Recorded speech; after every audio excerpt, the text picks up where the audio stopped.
The collagen supplement industry generates over $3 billion every single year. Millions of people swallow capsules filled with ground-up animal parts, hoping for younger skin and stronger joints. But here's what they never tell you. Collagen cannot be absorbed whole. Your stomach acid breaks it apart before it reaches your skin. Meanwhile, an herb growing across tropical Asia does something entirely different. It does not give you collagen. It tells your cells to manufacture their own. Research shows this single plant increased collagen production by nearly 78%. At the end of this video, you will know exactly what this herb is, why a billion people already use it, and how to grow it yourself for essentially free, while the supplement industry hopes you never find out. Walk into any health food store today. The shelves overflow with collagen products, powders in sleek containers, capsules promising eternal youth, celebrity endorsements on every label. The global collagen supplements market is estimated at $3.75 billion in 2026 and is projected to grow to $5.82 billion by 2031 at a 9.2% compound annual growth rate. Collagen has been one of the supplement industry's biggest success stories, with sales surging 50% over the past 3 years. The marketing message is simple: eat collagen, get collagen. Your skin will glow, your joints will heal, your hair will thicken. It sounds logical, it sounds scientific, it sounds like exactly what your body needs. But here is where the story falls apart. The Cleveland Clinic states it plainly. Collagen cannot be absorbed by the body in its whole form. It must be broken down into smaller peptides or amino acids before absorption.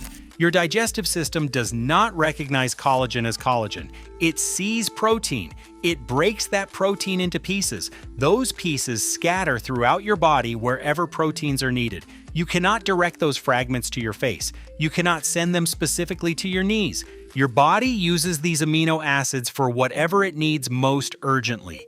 Maybe that is your heart muscle. Maybe that is your liver. Maybe it never reaches your skin at all. A 2024 study published in Trends in Food Science and Technology revealed something even more troubling. Collagen peptides frequently fail to achieve and sustain effective levels in the bloodstream. Small peptides like dipeptides and tripeptides get absorbed rapidly in the small intestine.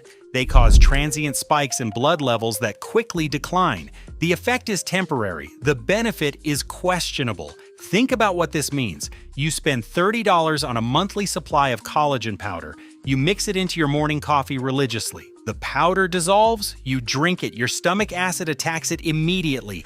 Enzymes slice it into fragments. Those fragments enter your bloodstream briefly, then they disperse. Your skin cells never received a delivery notice, but the problem goes deeper than absorption. Your body does not build collagen from collagen alone. It requires specific cofactors. The most critical one is vitamin C. Without vitamin C, the entire collagen synthesis process stalls. Vitamin C acts as a cofactor for hydroxylase enzymes. These enzymes modify proline and lysine. These amino acids form the backbone of collagen structure. The National Institutes of Health explains that without vitamin C, the critical hydroxylation step cannot occur. The collagen formed may be unstable and less effective. Even with adequate amino acids from supplements, your body cannot properly construct collagen fibers if vitamin C status is insufficient. This is the hidden bottleneck. Collagen production is not limited only by raw materials. It is limited by enzymatic activity. It is limited by the cellular machinery that assembles those materials. Swallowing more raw materials does not fix a machinery problem. Now consider the economics of this industry. The global collagen supplements market is projected to grow from $2.78 billion in 2026 to $4.74 billion by 2034. The market is driven by rising consumer awareness of preventive health, aging population dynamics, and the growing integration of functional nutrition into everyday diets. Yet most consumers never question whether the products actually work as advertised. Collagen supplements require repeat purchases. The subscription model dominates. You finish one container, you order another, the supply chain never ends. Companies source collagen from cattle hides in Brazil, from fish scales in Vietnam, from chicken cartilage in processing plants across Asia. Industrial extraction, chemical purification, spray drying, encapsulation, quality control, cold chain shipping. Every step adds cost, every step adds profit margin. Animal-based ingredients accounted for 85.52% of the collagen supplements market in 2025. The bovine segment dominated the market and accounted for the largest revenue share of 35.3% in 2024 due to its widespread availability, cost-effectiveness, and well-established extraction processes. What if there was another approach entirely? What if instead of swallowing processed animal parts, you could activate the cells that build collagen? What if you could flip the switch on your own production machinery? What if that switch was a plant that grows like a weed in tropical climates? This is not a hypothetical scenario. This plant exists. It has existed for 3,000 years. 500 million people across Asia know it well. Western science ignored it for a century. The supplement industry has every reason to keep ignoring it. The plant is called Centella asiatica. In India, they call it Brahmi or Manduka parni. In Indonesia, they call it Pegagan. In the Western world, the common name is Gotu Kola. Traditional healers call it tiger grass because wounded tigers were observed rolling in patches of it to heal their injuries. The herb is listed in the historic Sushruta Samhita, an ancient Indian medical text, and has been used as a medicine in the 8-year Vedic tradition of India for thousands of years. In China, known as Gotu Kola, it is one of the reported miracle elixirs of life known over 2,000 years ago. In Sri Lanka, there is a proverb, 2 leaves a day keeps old age away. They are referring to Gotu Kola leaves. Families have eaten them for generations, not as medicine, as food, as a routine part of daily nutrition. The naming fragmentation tells a familiar story. Brahmi in one tradition, Manduka parni in another, Gotu Kola in the West, pennywort in some regions, tiger grass in folklore. Multiple names for one plant means no unified identity, no unified research funding, no unified market presence. The confusion deepened because another plant entirely also uses the name Brahmi. Bacopa munieri shares that designation in parts of India. 2 different species, same name, botanical chaos. Western researchers struggled to know which studies referred to which plant. The knowledge remained fragmented, but the plant kept growing. It kept spreading. It kept doing what it has always done. Centella asiatica has emerged as a strategic biomass for the sustainable production of high-value biochemicals at the interface of traditional medicine and modern biotechnology. Research emphasizes triterpenoid saponins, including asiaticoside, madecassoside, asiatic acid, and madecassic acid, as core bioactive molecules relevant to pharmaceutical, dermatological, nutraceutical, and functional ingredient applications. The mechanism of action is remarkable. Gotu Kola does not contain collagen. It contains triterpene compounds. 4 of them matter most: asiaticoside, madecassoside, asiatic acid, and madecassic acid. These molecules do something that collagen supplements cannot do. They communicate directly with your cells. When these triterpenes reach your fibroblasts, they trigger a cascade. Fibroblasts are the cells responsible for producing collagen. They sit in your dermis layer and they manufacture the structural proteins that keep skin firm and elastic. Normally, these cells slow down with age. They become lazy. They produce less collagen each year after your mid-20s. Gotu Kola wakes them up.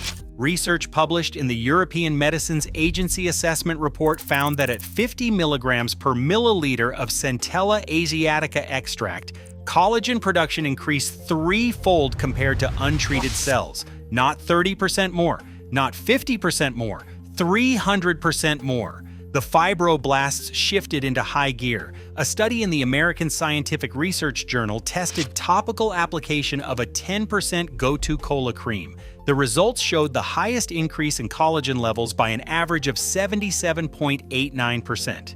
Additionally, skin hydration improved by 81.58%. One herb, two major benefits. The mechanism involves the TGF-beta SMAD pathway. This is a cellular signaling system that controls tissue growth and repair. Asiaticoside and madecassoside activate this pathway. They tell the cell to start producing type 1 and type 3 collagen. These are the most abundant collagen types in human skin. They provide structure and elasticity. A study published in PubMed confirmed that oral administration of both asiaticoside and madecassoside enhanced collagen type 3 synthesis by activating skin fibroblasts. This was not a topical effect only. Oral intake of the herb produced measurable results. The titrated extract from Centella asiatica, known as TECA, became a standardized medicinal preparation. It contains 40% asiaticoside, 30% asiatic acid, and 30% madecassic acid. Researchers at a French laboratory tested TECA on cultured human fibroblasts. They found it increased collagen synthesis in a dose-dependent fashion. More extract meant more collagen. The relationship was linear and predictable. Asiatic acid emerged as the key player. The same study identified asiatic acid as the only component responsible for collagen synthesis stimulation. This single molecule drives the primary effect. The other compounds contribute to wound healing and anti-inflammatory benefits. But asiatic acid is the collagen engine. A 2024 study in the journal Antioxidants examined how these compounds protect against ultraviolet damage. Asiatic acid most potently inhibited UVB-induced MMP generation. MMPs are matrix metalloproteinases. These enzymes break down collagen in your skin. Sun exposure triggers them. Aging accelerates them. Asiatic acid blocks them. The result is increased intracellular collagen levels, protection plus production. This dual action matters enormously. Collagen supplements only attempt to add raw materials. They do nothing to stop collagen breakdown. They do nothing to stimulate production. Gotu Kola does both simultaneously. It tells cells to build more while preventing destruction of what already exists. Clinical trials on human subjects confirm these laboratory findings. Researchers performed a randomized double-blind clinical trial on living people. They found significant improvement of the clinical score for wrinkles, significant improvement for suppleness, significant improvement for firmness, significant improvement for roughness, and significant improvement for skin hydration. These were not subjective impressions. These were measured clinical outcomes. Another study examined 60 people with cellulite. Participants applied a Gotu Kola preparation called Madacasol 4 times daily for 4 months. The results clearly showed a beneficial effect on inhibiting the progression of cellulite. 85% of participants experienced significant improvement in skin condition from an herb that grows wild across Asia. But collagen is not the only benefit. The plant is native to Southeast Asia and has been used traditionally as a brain tonic in Ayurvedic medicine. According to literature surveys, Centella asiatica has been reported to have comprehensive neuroprotection by different modes of action, such as enzyme inhibition, prevention of amyloid plaque formation in Alzheimer's disease, protection against dopamine neurotoxicity in Parkinson's disease, and decreasing oxidative stress. Gotu Kola is often prescribed for declining cerebral function or lack of attention, as it has been found to protect against oxidative stress and mitochondrial dysfunction in brain cells. Centella accelerates nerve regeneration and repair. Enhanced learning and memory have been observed, and researchers found that the area of the brain involved in learning and recall was positively affected by consumption of Gotu Kola. Some research suggests that behavior and brain function in children can be improved by taking Gotu Kola over time, while other studies have shown improvements in reaction time, working memory, and recognition among many other cognitive functions. A study from 2016 compared the effects of Gotu Kola extract and folic acid on cognitive function after a stroke. The study assessed 3 groups of participants taking 1,000 milligrams of Gotu Kola per day, 750 milligrams of Gotu Kola per day, and 3 milligrams of folic acid per day. The plant also affects circulation. Asiaticoside and madecassoside strengthen blood vessel walls and improve the integrity of connective tissue throughout the vascular system. European doctors have prescribed Centella asiatica extracts for chronic venous insufficiency, for varicose veins, and for poor circulation in the legs. After a long history of use in the treatment of burns and leprosy, the constituents in Centella asiatica have been found to increase collagen formation in wounds and trigger the dermis to rebuild and heal with minimal scarring. Studies found that collagen synthesis increased in damaged areas, but excessive production as seen in fibrosis was prevented when Centella was used. It is this regenerative effect that has led to its inclusion in cosmetic skin preparations and in topical wound creams. For hundreds of years, this well-known folk remedy has been used in Chinese and Indian traditional medicine to promote brain function, prevent cognitive impairments, and enhance memory. Major constituents with a range of pharmacological properties including antioxidant, anti-inflammatory, antibacterial, anti-cancer, hepatoprotective, immunomodulatory, neuroprotective, cardioprotective, and wound healing properties have been identified as pentacyclic triterpenoids. Now the science is accelerating. Researchers from Yunnan Agricultural University and collaborating institutions published their findings in May 2025 in Horticulture Research. The team generated a complete telomere to telomere genome assembly of Centella asiatica and constructed its 3-dimensional chromatin architecture to uncover how genome organization influences triterpenoid biosynthesis. Centella asiatica is widely valued for its triterpenoid saponins, especially asiaticoside and madecassoside, which are used in pharmaceuticals, skincare, and neurological health supplements. However, the lack of a complete genome had limited understanding of how these compounds are synthesized and regulated. This study presents the first telomere to telomere genome of Centella asiatica, revealing its evolutionary history and identifying specialized gene clusters and regulatory mechanisms that control triterpenoid saponin biosynthesis. This breakthrough allows scientists to understand exactly how the plant produces its healing compounds. It opens doors to optimized cultivation, and it enables selection of plant varieties with higher active compound concentrations.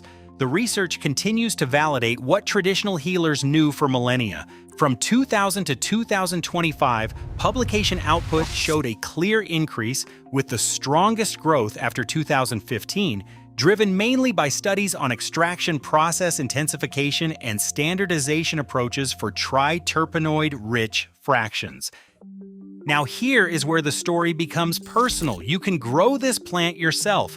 Gotu Kola thrives in USDA plant hardiness zones 8 through 12. This covers the southern United States, the Gulf Coast, Florida, Southern California, and Hawaii. If you live in cooler climates, grow it as a summer annual or bring containers indoors for winter protection. Native to the tropics, but found across Europe and cultivated in warm greenhouses, Centella asiatica is a tender, low-growing, creeping perennial that loves damp to wet soil. It produces tiny pink flowers in summer under its 5-centimeter kidney-shaped leaves. It grows to a maximum height of 20 centimeters. Although usually at home in a paddy field, it may also be found in rocky areas and walls if the climate is right. The growing requirements are simple. Select a location with partial shade to full sun. The plant tolerates all soil types, but it prefers moist, boggy conditions. Think swampy areas, stream sides, and shady roadsides. In tropical habitats, it covers ground laid bare by fire or construction. It is a pioneer species that colonizes disturbed earth with aggressive enthusiasm. Centella asiatica is a prostrate stoloniferous species that forms creeping mats with characteristic leaves. Like strawberries, it roots at every node. This is both a feature and a warning. In warm, moist climates, Gotu Kola can become invasive. It has naturalized in Hawaii, spread through Pacific Islands, and colonized wetlands in China. The plant wants to grow. Your job is containment, not encouragement. For most gardeners, container growing offers the best approach. Use a pot with drainage holes and fill it with a moisture-retentive potting mix. Plant your starter and water frequently. In hot weather, daily watering may be necessary. The plant wilts dramatically when dry but recovers quickly when watered. Space plants 2 feet apart if growing in beds. They will spread to fill available space. Field-grown Gotu Kola can get quite large. Several pounds of harvest per plant is achievable. The more you harvest, the more it grows. Cutting stimulates branching. Branching produces more leaves. More leaves mean more medicine. Propagation could not be easier. The runners produce daughter plants constantly. Each node can become a new plant. Dig up a rooted section, transplant it, and you are done. One purchase creates an unlimited supply. No annual seed buying, no subscription required. A clear understanding of the botanical traits and morphotypes of Centella asiatica is important for optimizing cultivation and improving batch-to-batch consistency of marker content. Considerable morphological variation exists among morphotypes, which has implications for their cultivation and industrial applications. Now consider how to use what you grow. The leaves are edible. They taste mildly bitter with a slight sweetness. Some describe hints of parsley or celery. In Sri Lanka, they make a traditional preparation called Gotu Kola Sambol, fresh leaves mixed with coconut and spices. In Vietnam, they add the leaves to summer rolls. In Indonesia, they blend them into beverages. You can eat the leaves raw in salads. 2 to 3 leaves daily represents a traditional dose. You can steep dried leaves as tea, you can powder dried leaves and encapsulate them yourself. The options multiply based on your preference and creativity. A typical daily dose reported includes 600 milligrams of dried leaves or infusion. Single-dose capsules ranged from 300 to 680 milligrams taken 3 times daily. A 10 milligram concentrated extract is also available in capsules. Other preparations include Mayday Casol tablets, 10 milligrams 3 times daily, a tincture of 1 milliliter, and Emdicasol ointment applied twice daily. To make a tea, add 1 to 2 teaspoons, equivalent to 5 to 10 grams, to about 2/3 of a cup of boiling water. Allow it to steep for 10 to 15 minutes. 3 cups a day are usually suggested. A standardized Centella asiatica extract containing up to 100% total saponins or triterpenoids at 60 milligrams once or twice per day is frequently used in modern herbal medicine. Clinical studies have used doses ranging from 60 to 450 milligrams of extract daily. These study durations suggest the herb works through a cumulative effect. Consistency matters more than intensity. Some important cautions deserve mention. Gotu Kola is metabolized by the liver. If you have existing liver disease, consult a healthcare provider before use. High doses over extended periods have rarely been associated with liver concerns. Moderation and cycling may be prudent approaches. Pregnant women and those trying to conceive should avoid the plant. Historical use includes contraceptive applications. The mechanism is not fully understood, but the traditional warning persists. Some individuals experience skin irritation when handling the fresh plant. Test a small amount first. Allergic reactions are possible, though uncommon.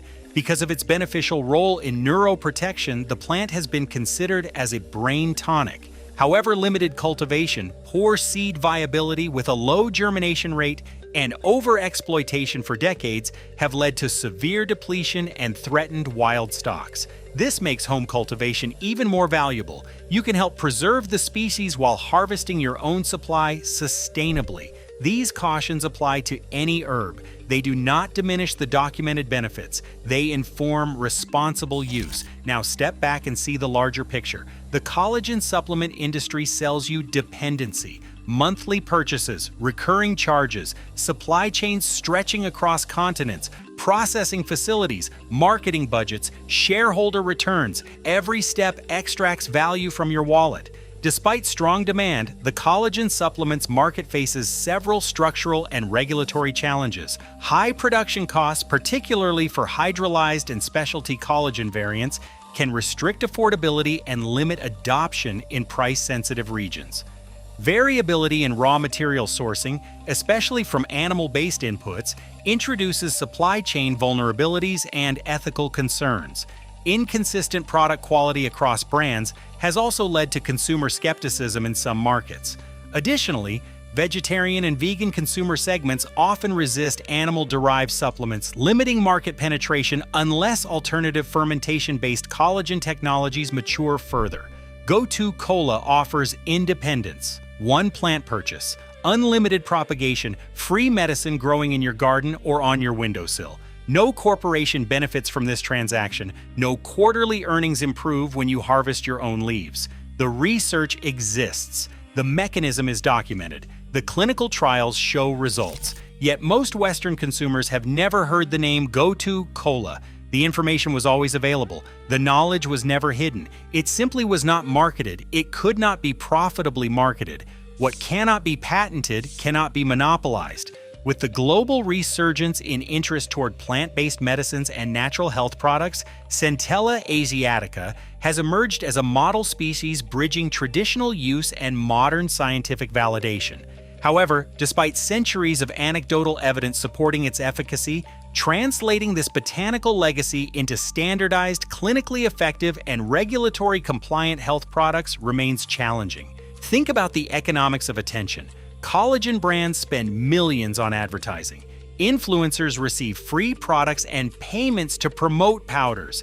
Algorithms surface sponsored content. The message reaches you repeatedly. Collagen peptides, marine collagen, hydrolyzed collagen. The words become familiar through sheer repetition. Who advertises Gotu Kola? What corporation funds awareness campaigns for a plant anyone can grow? What influencer partnership promotes something you buy once and never need to purchase again? The silence is not conspiracy. The silence is economics. Attention flows toward profit. But you know that collagen supplements face fundamental absorption challenges. You know that your body cannot direct those fragments where you want them. You know that collagen synthesis requires cofactors and cellular machinery. You know that an herb exists which activates that machinery directly. You know that research shows threefold increases in collagen production. You know that clinical trials document improvements in wrinkles, firmness, and hydration. You know that the active compounds also protect against collagen breakdown. You know that the plant offers additional benefits for brain health, circulation, and wound healing. You know that Gotu Kola grows aggressively in warm climates. You know it spreads via runners like strawberries. You know it can be grown in containers in cooler regions. You know the leaves are edible, raw, or as tea. You know that traditional cultures have consumed it daily for 3,000 years. You know that the supplement industry will not tell you this. They have no incentive to promote their own obsolescence. You know that the knowledge was always available in Ayurvedic texts and Chinese pharmacopoeias and traditional practices across Asia. Centella asiatica has attracted significant scientific interest due to its extensive medicinal properties and long-established use in traditional medicine. Reviews synthesize recent advances in the technological exploitation of Centella asiatica, covering the extraction of bioactive constituents to product development. Centella asiatica is better known as Gotu Kola and has been used in India for cerebral and cognitive support for many years. Not only does it work on repairing and protecting brain cells, it also acts in the same way on cells in the cardiovascular system, connective tissue, skin, and cartilage, making it a powerful herb with many applications related to the body's healing process. The plant does not care about market dynamics. It cares about spreading. It cares about covering ground. It cares about reproducing through runners, seeds, and nodes that root wherever they touch soil. For 3,000 years, it has pursued this single agenda. It will continue for 3,000 more. Consider the contrast once more. On one side, you have a multi-billion-dollar industry selling processed animal parts shipped across oceans in plastic containers, products that your body breaks down before they reach their intended destination, products that require monthly repurchasing. Products are backed by marketing budgets larger than the research budgets studying their actual effectiveness. On the other side, you have a plant, a simple green herb with kidney-shaped leaves growing in pots on windowsills across Thailand, spreading through gardens in southern India, and thriving in wetlands from Malaysia to Madagascar. This plant contains specific molecules proven to activate your own collagen production machinery. It does not need advertising, because it has been advertising itself through results for 3 millennia. The choice belongs to you now. You can continue purchasing processed animal parts in capsules. You can trust that some fraction of those amino acids might reach your skin. You can pay monthly for the rest of your life, or you can grow a plant. One plant, self-propagating, a permanent supply. Medicine in your garden that tells your cells to build their own collagen. No subscription required, no supply chain necessary, no corporation needed. The research is published, the mechanism is proven, the plant is available. The only question is whether you will act on what you now know.